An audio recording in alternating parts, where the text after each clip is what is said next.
Good afternoon. The death toll from Sunday's train crash rose to 43 yesterday when another victim was found among the wreckage. The people were killed when an EAO train travelling from Malaga to Madrid with around 300 people on board derailed, with several of its cars jumping onto adjacent tracks.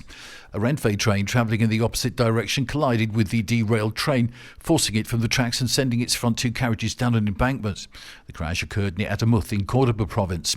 Clean-up efforts are focused on inspecting and removing the remains of those two cars, with the 43rd victim's body being found in the second car, so the Andalusian government said in a statement. 43 missing persons reports had been filed. The government is urging the EU to move towards creating a joint army for the bloc as a deterrence measure, so the Foreign Minister José Manuel Albares said yesterday ahead of a meeting in Davos. The region should focus first on bringing together its tangible assets to properly integrate its defence industry and then mobilising a coalition of the willing, the Foreign Minister said. The concern over whether European citizens will be willing to do this is a legitimate debate, he said, but a critical mass was higher as a bloc than one at national level. Albares added that a joint effort would be more efficient than 27 separate national armies.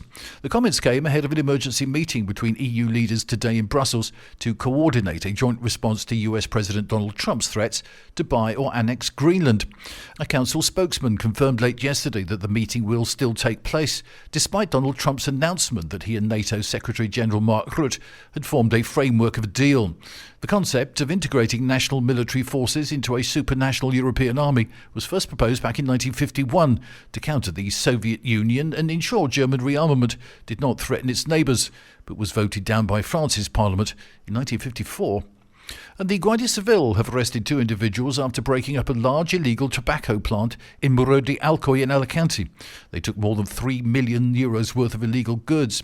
The investigation started in early November, when agents from the organised crime and anti-drug team saw strange things happening in a warehouse in the Canaleta industrial estate. Investigations showed that there was an operational industrial facility that was reportedly set up for the secret production of tobacco products.